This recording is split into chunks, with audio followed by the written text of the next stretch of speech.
नमस्कार, स्वागत है आप सभी का फॉर्मूला गुरु में। मैं हूं विपुल सिंह। फॉर्मूला गुरु में हर हफ्ते हम एक नई थीम के साथ आते हैं जिससे आपका पोर्टफोलियो न सिर्फ सुरक्षित रहे बल्कि लगातार बढ़ता रहे। और इसी क्रम में आज हम बात करेंगे ऐसे सेक्टर की जिसने 2022 में निवेशकों को मालामाल किया।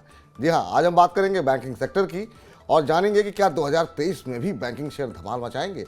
बैंकिंग शेयरों को चुनने में किन बातों का ध्यान रखना चाहिए, प्राइवेट या सरकारी, कौन से बैंक देंगे बेहतर मुनाफा।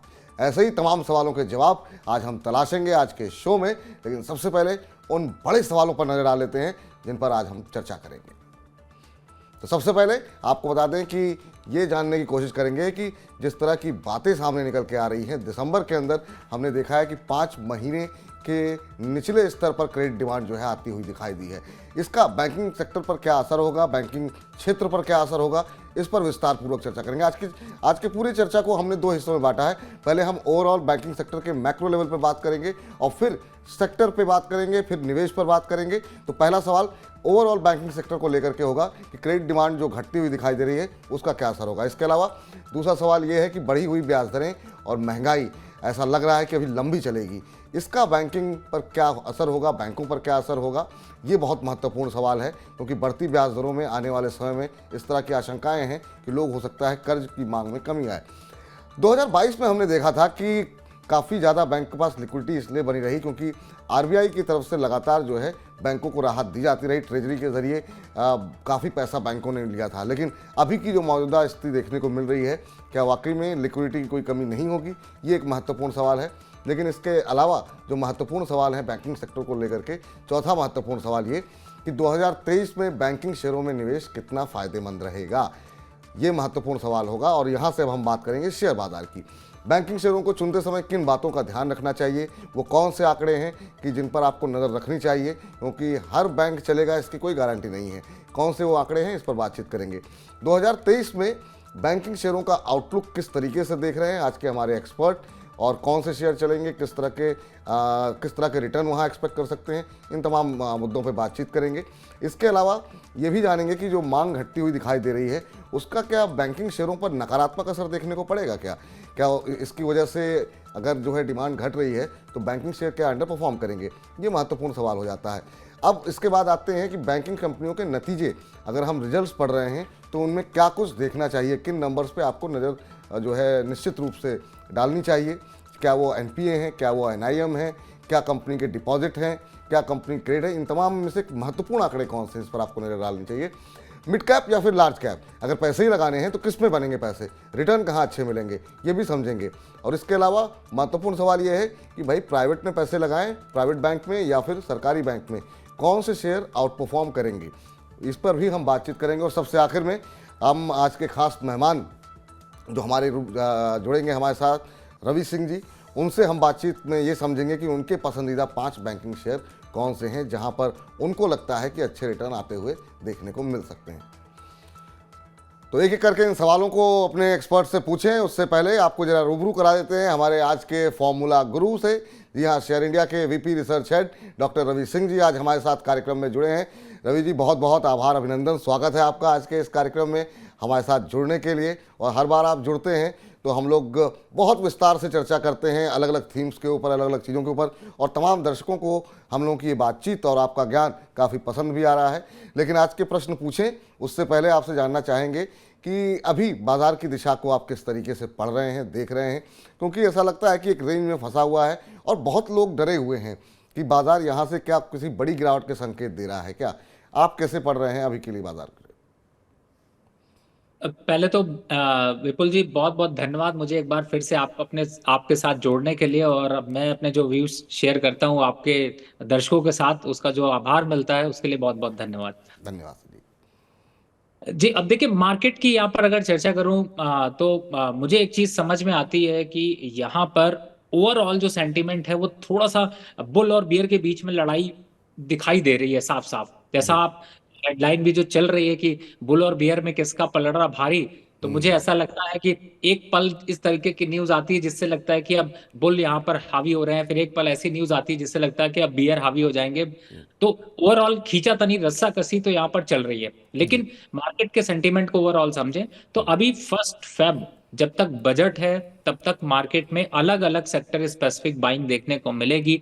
मार्केट में बड़ी गिरावट के संकेत यहाँ पर फिलहाल थोड़े कम होते हुए नजर आ रहे हैं, कम बनते हुए नजर आ रहे हैं। तो मोटा मोटी मार्केट के अगर आपको डायरेक्शन देखना है तो थोड़ा सा बुलिशनेस, आप बायसनेस थोड़ी सी रखिए, और सेक्टर स्पेसिफिक और स्टॉक स्पेसिफिक जो आप फार्मूला गुरु में चर्चा करते हैं उन स्टॉक्स को अपने अच्छे अच्छे पोर्टफोलियो में ऐड करें, जिससे आपका पोर्टफोलियो चमक सके। जी, चलिए तो अब जो है अब अपनी थीम पर वापस लौटते हैं और एक करके कुछ सवालों की फहरिस्त आज काफ़ी ज़्यादा है, तो फटाफट जो है सवाल जवाब का सिलसिला शुरू करते हैं। पहला प्रश्न ये है सर कि अगर हम बैंकिंग सेक्टर की बात करें, रिटर्न की बात करें, उस पर हम आए, उससे पहले जो है अपने दर्शकों को बता दें कि हम चर्चा क्यों कर रहे हैं। अभी हम बैंकिंग का चार्ट देख रहे थे, एक बार फिर से हम चाहेंगे कि वो चार्ट जो है दिखाया जाए एक बार। और ये चर्चा इसलिए कर रहे हैं कि 2022 में देखिए किस तरीके का रिटर्न देखने को मिला है बैंकिंग सेक्टर में। और ये जो आप तेज़ी देख रहे हैं, आप देखिए यहाँ पे करीब मई जून से शुरू हुई तेज़ी और दिसंबर जनवरी तक आते आते जो है काफ़ी अच्छे खासे रिटर्न यहाँ पर देखने को मिले हैं। तो क्या इस तरह की चाल देखने को मिल सकती है, इसको भी हम समझेंगे। लेकिन इस चाल को समझने से पहले जरा हम इसके जो मैक्रो जो कुछ आंकड़े हैं उस पर नजर डाल लेते हैं कि क्यों आशंकाएं क्यों हैं मन में बैंक को चलने को लेकर के। रवि जी, आपसे जानना चाहेंगे कि जो क्रेडिट डिमांड अब घटती हुई दिखाई दे रही है, खासतौर से दिसंबर में जो नंबर्स आए हैं वो 5 मंथ लो पर हैं। 16.2 के आसपास रहा है, या 14.9% रहा है ये आंकड़ा क्रेडिट डिमांड घटने का, और ये 5 महीने का न्यूनतम स्तर है। इसका किस तरीके का असर आप देख रहे हैं, और क्या इससे बैंकिंग के आउटलुक को लेकर के कुछ घबराने या चिंता करने जैसी चीज लग रही क्या?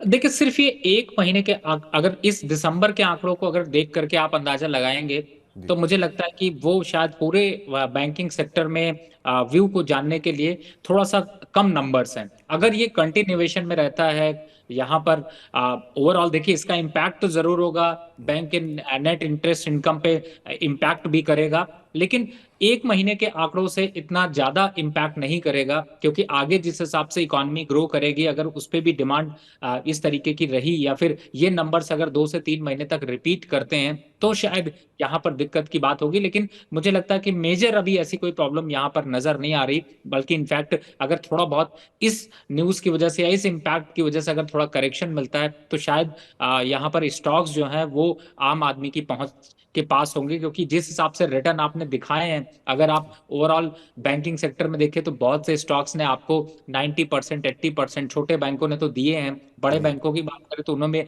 32% तक के अग्रेसिव रिटर्न दिए हैं। तो थोड़ा करेक्शन तो बनता है, और शायद ये शुरुआत कर सकता है जिस हिसाब से अभी रिपोर्ट निकल कर आई है। ठीक। दूसरा सवाल सर, ये जो थोड़ी सी आशंका मन में पैदा कर रहा है बैंकिंग को लेकर के, वो कि अभी जो आरबीआई गवर्नर का जो बयान आया हालिया, उसमें कहा गया कि अभी जो है इंटरेस्ट रेट साइकिल चेंज होने के इमीडिएट आसार नहीं दिखाई दे रहे, और ये थोड़ा लंबा चलेगा महंगी ब्याज दरों का दौर। तो अगर ब्याज दरें, बड़ी ब्याज दरें लंबे समय तक रहती है, इन्फ्लेशन अगर बड़ी कंसर्न लंबे समय तक बनी रहती है, क्योंकि अभी भी हम देख रहे हैं ग्लोबल जो एक तरीके का स्लो डाउन देखने को मिल रहा है अर्थव्यवस्थाओं में, बड़ी बड़ी दिग्गज अर्थव्यवस्था, तो अगर ये दौर थोड़ा लंबा खिंचता है तो बैंकिंग के लिए आपको लगता नहीं कि थोड़ी सी मुश्किलें बढ़ सकती हैं, क्योंकि इतनी महंगी ब्याज दरों पे तमाम जो कॉर्पोरेट्स हैं वो हो सकता है लोन लेना, कर्ज लेना पसंद ना करें, तो उससे कंपनी के ऊपर असर पड़ सकता है क्या? बैंकों के लिए दिक्कतें बढ़ सकती हैं क्या? बिल्कुल विपुल जी, जिस हिसाब से इंटरेस्ट रेट इंक्रीज हुए हैं वो भी ड्रास्टिकली, अगर आप सिर्फ लास्ट 6 महीने का रिकॉर्ड देखें तो इंटरेस्ट रेट में बहुत बड़े बदलाव आए हैं। जो एक नॉर्मल इंटरेस्ट रेट अगर एवरेज बात करें तो लगभग 2 से 2.5% तक के इंक्रीज हो गए हैं, और इसका इम्पैक्ट जब आप लोन लेने जाते हैं तो वो जो आपको आसान, अभी तक जो लोन की डिमांड थी कि आपको 6%, 6.5%, कॉर्पोरेट लोन 5%, 4% पे मिल रहा था, वो कहीं ना कहीं से सीधे 3 से 3.5% तक बढ़ चुका है। तो उसका इम्पैक्ट तो बिल्कुल साफ साफ यहाँ पर नजर आएगा। बैंकों को उसका इम्पैक्ट होगा, उनकी प्रॉफिटेबिलिटी पे भी काफी असर आएगा, और जिस हिसाब से लोन ग्रोथ देखने को मिल रही थी उन ग्रोथ पे भी इसका साफ साफ असर देखने को मिलेगा। तो मुझे लगता है कि अगर इंटरेस्ट रेट यहाँ पर कांस्टेंट रहे तो भी जी। बैंकिंग सेक्टर को परेशानी के दौर देखने को मिल सकते हैं, और अगर बैंक यहाँ पर इंटरेस्ट रेट और बढ़ाए गए तो शायद वो नंबर्स थोड़े से और ज्यादा गिरावट की तरफ बढ़ सकते हैं। तो बढ़ी ब्याज दरें, महंगाई, ये चिंताएं बैंकों को भी यहाँ पर सता सकती हैं। बैंकों को सता सकती हैं। एक और विषय जो है महत्वपूर्ण होता है बैंकों के लिए लिक्विडिटी को लेकर के। 2022 में हमने देखा कि बैंक ने काफ़ी ज़्यादा पैसे जो है वो ट्रेजरी से बैंकों को मिल गए थे। 2023 से क्या एक्सपेक्टेशन है, क्योंकि हालात बदल गए हैं। दुनिया की जो लोग रिकवरी की बात कर रहे थे, अब फिर से आर्थिक मंदी और धीमेपन की बात करने लगे हैं। ऐसे में क्या इतनी लिक्विडिटी मुहैया करा पाएगा आरबीआई? क्या कुछ एक्सपेक्टेशन है इस फ्रंट पे आपकी? देखिए, सबसे बड़ी बात है कि ट्रेजरी से 2022 के अगर देखा जाए तो फर्स्ट हाफ तक ही आपको पैसे यहाँ पर जो है वो बैंकों ने उठाया था, क्योंकि वहां पर अच्छी खासी ग्रोथ देखने को मिल रही थी। जी। लेकिन अगर आप लास्ट 6 महीने से देखें तो जिस हिसाब से आरबीआई ने यहाँ पर रेट हाइक किए हैं और कैश रेशियो यहाँ पर जो बढ़ा है, और साथ ही जिस हिसाब से पेमेंट बैलेंस पेमेंट पे इंक्रीज दिखा है, तो ये चिंताएं तो यहाँ पर बैंकिंग सेक्टर के लिए अब जो है वो आपदा का दौर दिखा सकती हैं। तो अगर इसको इस नजरिए से देखा जाए तो मुझे लगता है कि फर्स्ट हाफ इसीलिए शायद ग्रोथ की तरफ दिखा है। लेकिन अब अगर 2023 और 24 के हिसाब से अगर फाइनेंशियल ईयर्स को देखते हैं तो मुझे लगता है कि फर्स्ट 6 महीने में जरूर यहाँ पर थोड़ा सा डेंट लगता हुआ नजर आएगा, और उस डेंट के की वजह से काफी बड़े बैंकों में अच्छे करेक्शंस देखने को मिल सकते हैं। इसीलिए जो आपकी थीम है उसके हिसाब से अगर चलते हैं तो मार्केट में, इसीलिए मैं कह रहा हूँ कि बजट के बाद वो जो है वो मार्केट में डिस्काउंट होता हुआ नजर आएगा, और उतने बड़े यहाँ पर गिरावट जो है वो बढ़ सकती है। गिरावट बढ़ सकती है, लेकिन वो एक अपॉर्चुनिटी भी हो सकती है। अब सीधे सीधे अब आते हैं बाजार के ऊपर ही, स्टॉक मार्केट के ऊपर ही। बैंकिंग सेक्टर में इन्वेस्टमेंट कितना सही है, और ये जरा हम आज का जो थीम है उस पर हम जो चर्चा कर रहे हैं, जरा रिटर्न अभी हम दिखा रहे थे, हम चाहेंगे एक बार फिर से दिखाइए जरा रिटर्न, किस तरह के रिटर्न यहाँ पर देखने को मिले हैं। और वो हम देख रहे हैं कि सरकारी बैंक हो या प्राइवेट बैंक, सबने अच्छा प्रदर्शन किया है। हालांकि सरकारी बैंकों का प्रदर्शन प्राइवेट के मुकाबले ज़्यादा अच्छा रहा। आप ये देखिए, यूको बैंक 138% का return, bank of Baroda 93%, Punjab and Sind bank यहाँ पर 88-89% का रिटर्न है, इंडियन बैंक में 98%, bank of India 71%, central bank में 47%, यूनियन बैंक में 74%, आईओबी में 48-49% का रिटर्न देखने को मिला है। तो आप देखिए कहीं पर भी 40% से नीचे का रिटर्न नहीं है, और कई जगहों पर आपको 100% से ज़्यादा का रिटर्न। और ये 7-8 महीने की स्टोरी में हमने देखा कि काफ़ी तेज़ी से जो है ये सरकारी बैंकों में तेज़ी आई है। अब जरा प्राइवेट बैंकों का भी हाल देख लेते हैं फटाफट, वहाँ पर क्या स्थिति देखने को मिल रही है। यहाँ पर हम देख रहे हैं कि रफ्तार थोड़ी धीमी है, खासतौर से दिग्गज जो बैंक हैं। आईसीआईसीआई बैंक ने 4-5% का रिटर्न दिया है। एचडीएफसी बैंक जो कि काफ़ी दिग्गज है, नाम है, 5% के आसपास का रिटर्न है। बंधन बैंक ने नेगेटिव रिटर्न दिया है करीब 20-21% का। लेकिन जो चले हैं कुछ एक छोटे बैंक, उसमें करूर व्यासा बैंक है 110% का रिटर्न, डीसीबी ने 47-48% का रिटर्न दिया है, जेएनके बैंक ने भी 28-29% के आसपास का रिटर्न दिया है। यहाँ पे कर्नाटका बैंक ने काफ़ी शानदार प्रदर्शन किया है, करीब 123% का रिटर्न यहाँ पर देखने को मिला है। लेकिन दिग्गज बैंकों की प्राइवेट क्षेत्र में चाल थोड़ी धीमी रही है। अब आपसे जानना चाहेंगे कि अब बैंकिंग में निवेश करना चाहिए, अभी सही समय है, या आपको लगता है थोड़ा रुक के करना चाहिए?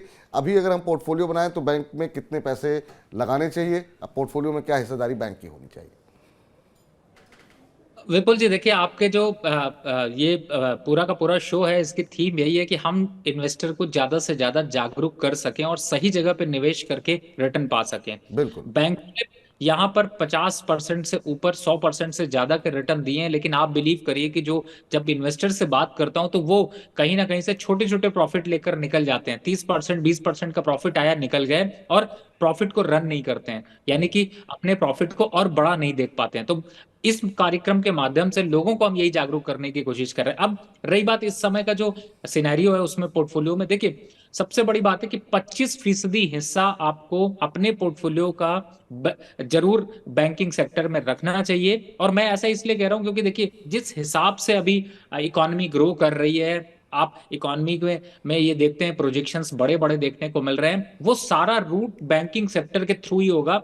जनरली मैं जब कोई सेक्टर रिकमेंड करता हूं तो हमेशा 15 से 20% के नीचे का ही रिकमेंडेशन देता हूं, लेकिन बैंकिंग सेक्टर एक ऐसा सेक्टर है जिसमें कि 25% मिनिमम होना चाहिए। मैक्सिमम की तरफ जाएंगे तो आप 40% भी जा सकते हैं, लेकिन अभी जो सिनेरियो है उसमें 25% का इन्वेस्टमेंट किया जाना चाहिए। और ओवरऑल मिक्स रखिए, चाहे आप प्राइवेट की तरफ जाइए, चाहे मिड कैप की तरफ जाइए, लार्ज कैप की तरफ जाइए, लेकिन मिक्स रखिए। और 100 रुपए का निवेश करना है तो 25 रुपए का निवेश अभी भी कर लीजिए या आगे भी करेंगे तो थोड़े बहुत करेक्शन में एवरेज करने के मौके मिलेंगे। जब पोर्टफोलियो हम बढ़ाते हैं तो उसका फायदा वहां पर मिलता है। तो चलिए, तो अगर आपके पास 100 रुपये आपको लगाने हैं तो 25 रुपये आपको बैंकिंग शेयरों में ही लगाने हैं। और उन 25 रुपये को किन किन बैंक्स में लगाने हैं, ये सबसे आखिर में हम बातचीत करेंगे, रवि जी से समझेंगे। तो बने रहिए आखिर तक हमारे साथ। अगला महत्वपूर्ण सवाल ये है कि मान लीजिए बैंकिंग शेयरों को अगर हम डिसाइड कर लिया आपकी बात मान करके कि 25% जो है हमको बैंकों में लगाना है, लेकिन हमने देखा बंधन बैंक जैसे भी हैं जहां पर काफ़ी नेगेटिव रिटर्न देखने को मिले, बहुत सारे बैंक नहीं चले। ऐसे में बैंकिंग शेयरों को चुनते समय कौन सी वो महत्वपूर्ण बातें हैं, कौन से वो आंकड़े हैं जिन बातों का ध्यान रखना चाहिए, कैसे परखें कि ये बैंक जो है हमारे पोर्टफोलियो का हिस्सा होना चाहिए? वैसे तो बैंकिंग सेक्टर में बहुत ज्यादा कुछ देखने की जरूरत नहीं होती, सिर्फ दो आंकड़े इंपॉर्टेंट होते हैं विपुल जी। और दो के साथ एक तीसरा आंकड़ा मैं ये जरूर कहूंगा, अभी मैंने इसको इंक्लूड किया है। दो आंकड़े, जो पहला है एक तो लोन ग्रोथ और दूसरा है कि लोअर एनपीए।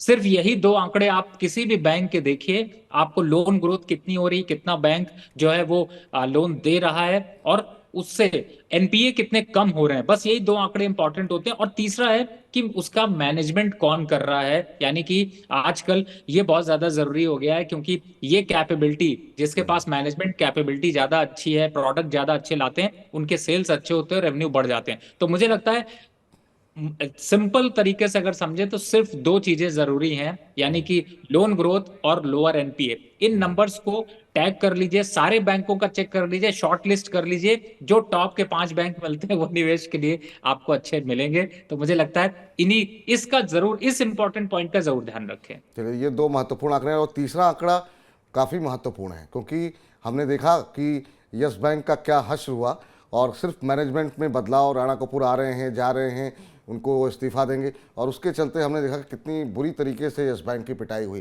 तो मैनेजमेंट को निश्चित रूप से ध्यान में रखना चाहिए, ये महत्वपूर्ण बात है। और एनपीए पे आप ध्यान दीजिए कि एनपीए जो है जितना कम रहे उतना अच्छा है। अगला, अब ओवरऑल जो भी करंट सिनारियो है जिसमें हम देख रहे हैं कि इंटरेस्ट रेट बढ़ी हुई है, इन्फ्लेशन बढ़ी हुई है, दुनिया भर में मंदी की बात हो रही है, ऐसी स्थिति को देखते हुए और क्रेडिट डिमांड दिसंबर में घटी है, 2023 को लेकर के आप बैंकिंग सेक्टर के आउटलुक क्या देख रहे हैं? क्योंकि हमने 2022 में तो बहुत शानदार रिटर्न देखे, वो हमने चार्ट के जरिए भी दिखाया लोगों को। अब की जो चार्ट बनेगा 2023 का, वो किस तरफ जाता हुआ दिखाई दे रहा है आपको? देखिए, पॉजिटिव ग्रोथ तो जरूर देखने को मिलेगी। और लेकिन विपुल जी, एक्चुअली में सबसे इंपॉर्टेंट जो, फिर मैं वही आता हूं कि फॉर्मूला गुरु के सिर्फ एक ये इकलौता देश का ऐसा प्रोग्राम है जिसमें कि हम आपको बताने की यही कोशिश करते हैं कि आप किस तरीके से सिलेक्शन करें, पोर्टफोलियो कैसे बनाएं, स्टॉक कैसे सेलेक्ट करें। अब यहाँ पे जो आपका पॉइंट है कि बैंकिंग सेक्टर, देखिए हर जगह पे, हर स्टॉक पे निवेश करेंगे वो बढ़ता है, घटता है और आपको रिटर्न देता है। इंपॉर्टेंट ये है कि आप किस जगह पे एंट्री कर रहे हैं। अभी के हिसाब से देखते हैं तो मैंने जैसे बताया कि ओवरऑल बैंकिंग सेक्टर को अगर देखते हैं तो मुझे लगता है कि यहां पर मैं अगर रिटर्न देता हूं तो मुझे वो बहुत थोड़े लग रहे हैं, लेकिन सेफ रिटर्न की बात करें तो 18% से कहीं ज्यादा रिटर्न आपको फिक्स मिलेंगे, चाहे आप अभी के प्राइस पे निवेश कर लें, आगे निवेश कर लें, थोड़ा गिरावट पे निवेश कर लें, लेकिन जो 2023 का अंत होगा उस समय 18% से ऊपर के रिटर्न आपको बैंकिंग सेक्टर में मिलेंगे, पहला। दूसरा है, जो अभी हमने पिछले आंकड़े की बात की जिसमें कहा कि एनपीए लो होना चाहिए और लोन ग्रोथ अच्छी होनी चाहिए, अगर इन आंकड़ों को देखते हैं और सरकार ऐसे कोई बदलाव लाती है जिसमें कि ये होता है कि बैंक को थोड़ा सा और सपोर्ट करने की बात की जाती है, तो मुझे लगता है वो आंकड़े, जो पिछले आंकड़े आपने अभी दिखाए हैं, उनको भी आउट परफॉर्म करते हुए नजर आएंगे। तो आप बैंकिंग से मुंह मोड़ करके अपने पोर्टफोलियो को नहीं चमका सकते हैं। तो अपने पोर्टफोलियो को आप नहीं चमका सकते हैं बैंकिंग के बिना। चमकना है, अच्छे रिटर्न चाहिए तो बैंकिंग में दांव लगाइए। और 18%, रवि जी का मानना ये है कि अगर शेयर बाजार ने 2022 जैसे रिटर्न ना भी दिए तो भी 18% बहुत होते हैं। आपको कोई भी एफडी या किसी भी फंड में इस तरह के रिटर्न आते हुए दिखाई नहीं देते हैं। तो 18% मुझे लगता है काफ़ी अग्रेसिव जो है लक्ष्य जो है वो दिया जा रहा है रवि जी की तरफ से। अब कौन से वो शेयर हैं जो कि ऐसा कर सकते हैं वो आखिर में समझेंगे, लेकिन एक आंकड़ा और हम चाहेंगे कि हमारे दर्शक समझें, और वो ये है कि जब जैसे बाकी कंपनियों के नतीजे आते हैं, अलग अलग कंपनियों के नतीजों को देखने का, पढ़ने का तरीका अलग होता है।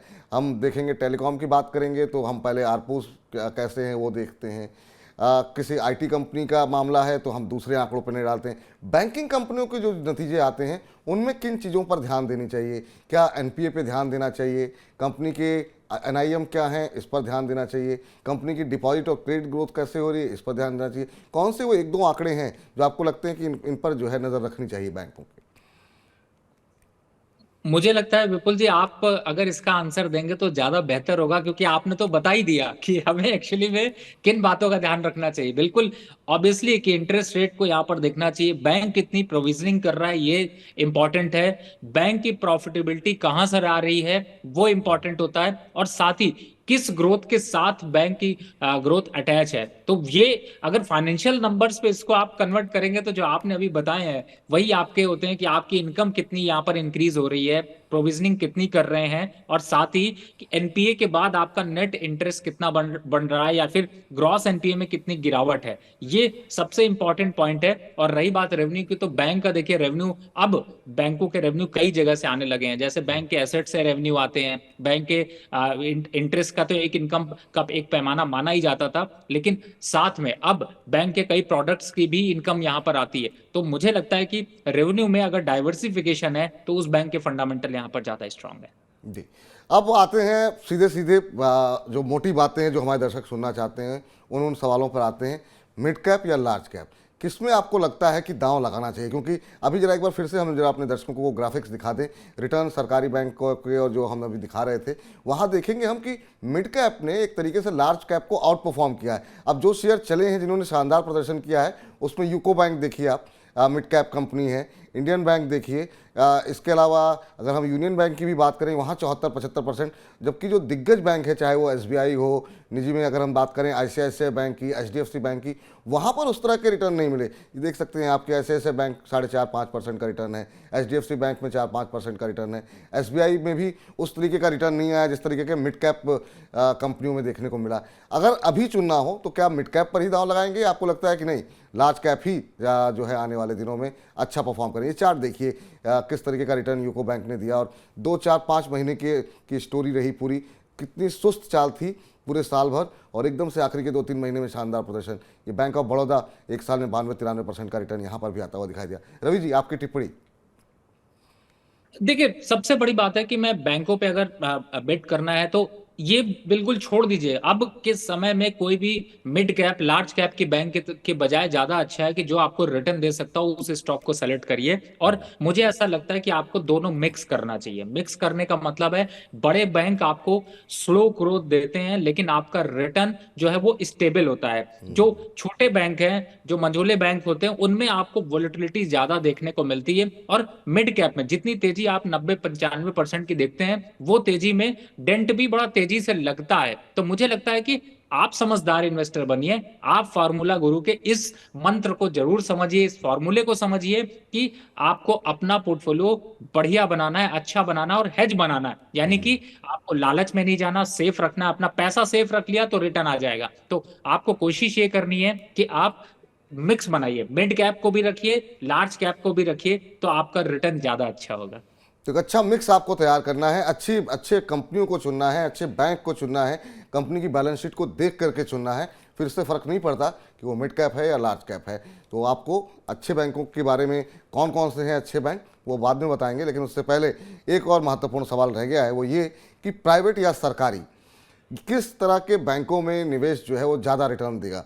बैंक ने आउट परफॉर्म किया ये सब जान रहे हैं, लेकिन हमने देखा रवि जी की खासतौर से जो पीएसयू बैंक रहा मिड कैप का उसने काफ़ी अच्छा परफॉर्म किया। आईसीआईसीआई बैंक हालांकि काफ़ी ये दिग्गज बैंक हैं और काफ़ी रिटर्न पहले जो है इतिहास में दे चुके हैं, लेकिन उस तरह के रिटर्न यहाँ पर देखने को नहीं मिले। प्राइवेट कंपनीज की पार्टी और बंधन बैंक जैसे और भी बहुत सारे बैंक्स हमने देखे, वहाँ पर उस तरीके का रिटर्न आता हुआ नहीं दिखा जिस तरीके से पीएसयू मिड कैप बैंकिंग में देखने को मिला। 2023 से क्या उम्मीदें हैं? या यही स्टोरी प्ले होगी या आपको लगता है कि नहीं ये एक मिक्स रहेगा? कैसे देख रहे हैं आप, प्राइवेट या सरकारी? देखिए मुझे लगता है कि मैं इसको बहुत छोटा आंसर देता हूं अगर, तो यही समझ में आता है कि 60% पोर्टफोलियो आपको सरकारी बैंक में रखना चाहिए और 40% आपको प्राइवेट बैंक में रखना चाहिए। यानी कि 100 रुपए का निवेश करना है तो 60 रुपए का निवेश करिए आप सरकारी बैंकों में, छोटे बैंकों में, बड़े बैंकों में, और जो 40 रुपए वो निवेश करिए आप बड़े बैंकों में, तो आपका ऑटोमेटिकली पोर्टफोलियो ज्यादा अच्छा बन जाएगा। आई थिंक विपुल जी ये ज्यादा अच्छी स्ट्रैटेजी होगी। बिल्कुल, ये ज़्यादा अच्छी स्ट्रेटजी है। आखिरी प्रश्न पर आए, जो कि सबसे महत्वपूर्ण है कि आपके पसंदीदा शेयर कौन से हैं। क्या आपको लगता है कि किन बातों का मुख्य तौर पर ध्यान देना चाहिए अगर हम बैंकिंग में निवेश करने की सोच रहे हैं? और आपने जैसा कहा कि 25% जो है आपके पोर्टफोलियो में बैंक की हिस्सेदारी होनी चाहिए। निवेश करने से पहले किन 2-3 बातों पे आपको लगता है हमारे दर्शकों को ध्यान देना चाहिए? देखिए, अगर मैं 5 स्टॉक आपने यहाँ पर जो पूछे और किन बातों का ध्यान रखना चाहिए, तो मेरा सिलेक्शन जो एरिया था वो यही था कि बैंकों की आगे ग्रोथ कैसी है, उनके जो लोन ग्रोथ है वो कितना है, नेट इंटरेस्ट कितना है, और रेवेन्यू कितना अभी आ रहा है, वो काफी इंपॉर्टेंट है। तो मैंने इन्हीं फैक्टर पे अगर मैं फैक्टर इन करता हूं तो ये स्टॉक्स जो है वो, और एक सबसे बड़ी बात है कि आप स्टॉक ऐसा ना हो कि वो स्टॉक बहुत आगे निकल चुका हो, जैसे आपने दिखाया यूको बैंक 147% से ज्यादा के रिटर्न दे चुका है, तो वो कहीं ना कहीं से आप ट्रेन मिस कर चुके हैं। वेट करिए वापस स्टेशन पे आने का, धीमी होने का, फिर चढ़िए। अगर आप तेजी में चढ़ेंगे तो आप समझ सकते हैं कि आप गिर सकते हैं, चोट लग सकती है, यानी कि आपको इकोनॉमी में नुकसान हो सकता है आपके पैसे पे। अब 5 स्टॉक्स अगर आप परमिशन दें तो मैं जरूर लेता हूं। नहीं नहीं, बिल्कुल सर। और हमारे दर्शक कार्यक्रम के शुरू से इस बात का इंतजार कर रहे हैं कि भाई रिसर्च तो, बाकी चीज़ें तो ठीक हैं रिसर्च, लेकिन लोग समझ लेते हैं, करते नहीं हैं। उसके लिए आप पर ही निर्भर रहते हैं। तो आपने रिसर्च की है, आपने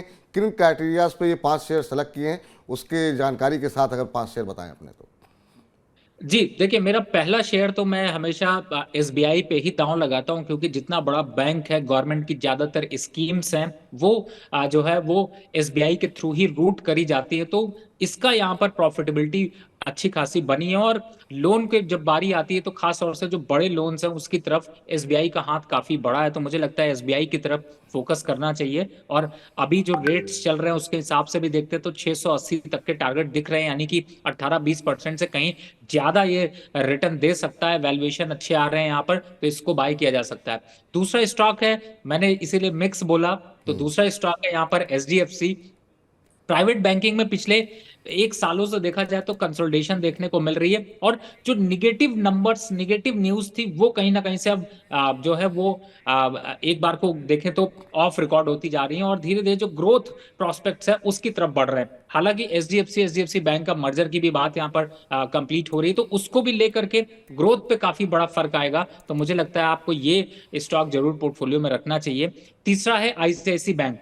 इस समय अगर आप बैंकिंग सेक्टर पे सर्विसेज के पॉइंट ऑफ व्यू से देखें, या फिर जो ज्यादातर कॉर्पोरेट हाउसेस के हिसाब से देखते हैं, या ओवरऑल जो रेवेन्यू सोर्स को देखते हैं, तो आईसीआईसी बैंक धीरे धीरे आपको एक भरोसा बढ़ाता जा रहा है, और स्टॉक्स धीरे धीरे करके चल रहा है। तो मुझे लगता है इस साल जो 2023 का एंड होगा उसमें ये एक परफॉर्मर निकल सकता है, तो आप इसको अपने पोर्टफोलियो में शामिल कर सकते हैं। अब आते हैं, 2 बैंक जो हैं वो मैंने मिड कैप के हिसाब से लिए हैं, एक प्राइवेट और एक सरकारी की तरफ। बैंक ऑफ बड़ौदा 92% का रिटर्न जरूर दे चुका है, लेकिन यहां से भी दम खम है कि अभी वो 280 के लक्ष्य अचीव कर सकता है, यानी कि 33 से 35% से ऊपर के कहीं रिटर्न, तो आप इसको शामिल कर सकते हैं। इनका एनपीए लो हुआ है, नंबर्स अच्छे आए हैं, उसका भी एक इम्पैक्ट है। अब आते हैं तीसरा बैंक, जो छोटा बैंक है, आईडीएफसी फर्स्ट। ये बैंक को अभी आप जिस हिसाब से इस बैंक ने अपने आप को रिवैम्प किया है, और साथ ही इन्होंने अपने, अगर जो अभी लास्ट क्वार्टर के जो नंबर देखने को मिले हैं, या फिर अगले क्वार्टर की जो एक्सपेक्टेशन है उसमें बेहतर नंबर देखने को मिल सकते हैं। फंडामेंटली ये धीरे धीरे स्ट्रांग होता हुआ नजर आ रहा है, अपना बेस बनाकर अब बढ़ा रहा है। यानी कि जैसे आपने देखा था आईसीआईसी पहले जब बेस स्टार्ट किया, उसके बाद आईसीआईसी एक बड़ा बैंक बना, एचडीएफसी बड़ा बना, उसी तरफ आईडीएफसी की भी ग्रोथ प्रोस्पेक्ट्स अच्छे दिख रहे हैं, और नंबर्स यहाँ पर काफी हेल्पफुल हैं, सपोर्ट कर रहे हैं। तो मुझे लगता है ये 5 बैंक आपको पोर्टफोलियो में, आप पोर्टफोलियो छोटा मत बनाइए, ये नहीं कि आप सिर्फ 1 साल का टारगेट रखे, 3 साल, 5 साल, 10 साल, और आगे अगर जो लोग लंबा निवेश करते 15 साल, अपने बच्चों की शादी करनी है, अपने बच्चों की पढ़ाई के लिए जरूरत है, आपको आपके कोई अचीवमेंट है उसके लिए जरूरत है, तो ये स्टॉक्स आपको आपकी उन जरूरतों को पूरा कर सकते हैं। चलिए, तो ये 5 पसंदीदा शेयर हैं, SBI, HDFC, ICICI bank, IDFC first bank, bank of Baroda. इसमें जो है आप लंबी अवधि के नज़रिए के साथ निवेश करें और निश्चिंत रहें, ये आने वाले समय में काफ़ी अच्छे रिटर्न देंगे। एसबीआई के लिए 680 के टारगेट, बैंक ऑफ बड़ौदा के लिए 280 के टारगेट यहाँ पर देते हुए रवि जी दिखाई दे रहे हैं। रवि जी, उम्मीद करते हैं कि जो हमारे दर्शक होंगे वो बैंकिंग सेक्टर की जो तमाम अपॉर्चुनिटीज़ हैं, तमाम जो थ्रेट्स लग रहे हैं, उन तमाम चीज़ों को समझ गए होंगे और सुरक्षित निवेश कैसे करें, क्योंकि हमारी कोशिश यही रहती है और आपका भी प्रयास ये रहता है कि कोई गलत शेयर कोई किसी ना चुने, किसी को नुकसान ना हो। तो लंबी अवधि के साथ आप इन शेयरों में लगा सकते हैं। कोई डिस्क्लोजर सर आपकी तरफ से? डिस्क्लोजर की जगह मैं आपको एक सजेशन देना चाहूंगा विपुल जी कि मेरे पास आपके कार्यक्रम के माध्यम से बहुत से फीडबैक आने शुरू हुए हैं और लोग आपके नंबर्स चाहते हैं कि आप अपने नंबर्स दीजिए जिससे कि वो लोग अपनी क्वेरी को भेज सके। तो मुझे लगता है थोड़ी सी आप उसकी तरफ ध्यान दीजिए, मेरा नहीं एक नहीं, सजेशन। बिल्कुल बिल्कुल सर। और 2 से 3 हम लोग आप तो हम लोगों ने शुरू ही कर दिया है और आप भी उस कार्यक्रम में अक्सर शामिल हुए हैं 2-4 बार। और हम अपने दर्शकों को बता दें 9311121874 और इस पर आप हमें व्हाट्सअप कर सकते हैं और जो भी सवाल शेयर बाजार से जुड़ा हुआ होगा हम निश्चित रूप से सोमवार को और शुक्रवार को आपके प्रश्न जो है पूछते हैं, शेयरों से जुड़े हुए सवाल लेते हैं। बुधवार को हम बात करते हैं म्यूचुअल फंड को लेकर के और मंगलवार को और बृहस्पतिवार को हम पर्सनल फाइनेंस और बीमा से जुड़े हुए सवाल उठाते हैं। तो निश्चित रूप से और आगे अगर कोशिश करेंगे कि और भी ज़्यादा हेल्पलाइन हम शुरू कर सकें अपने दर्शकों के लिए। तो एक बार देख लीजिए किस किस दिन कौन कौन से कार्यक्रम होते हैं और जो प्रश्न आप लोग रवि जी से वो पूछना चाह रहे हैं आप नाम के साथ भेज दीजिएगा। हम रवि जी से निवेदन करेंगे कि वो जो है हमें समय दें और 2 से 3 के बीच में लाइव जो है हर रोज़ हम आपसे जुड़ी रहे हैं, तो उसमें आपका प्रश्न शामिल किया जाएगा। कोई डिस्क्लोजर सर आपका? जी, जिन भी शेयर की चर्चा की है इसमें मेरे जो है वो पर्सनल निवेश तो नहीं, लेकिन मेरे क्लाइंटों का निवेश है और उनको हमारी तरफ से ऐसे सजेशंस गए हुए हैं। बहुत बहुत शुक्रिया, आभार, अभिनंदन सर आज के कार्यक्रम में जुड़ने के लिए और ये पूरी गुत्थी बैंकिंग सेक्टरों की सुलझाने के लिए और 5 पसंदीदा शेयर अपने बताने के लिए बहुत बहुत धन्यवाद आपका। तो चलिए अब फॉर्मूला गुरु को समेटने का वक्त आ गया है, लेकिन मनी 9 में बहुत सारी खबरें हैं और हर तरीके से वित्तीय जो भी समस्याओं हो सब सारी समस्याओं का निदान आपको मनी 9 पर मिलेगा। तो इस शो से तो मुझे इजाज़त दीजिए, लेकिन आप बने रहिए मनी 9 के साथ। फिलहाल के लिए इजाज़त दीजिए, नमस्कार।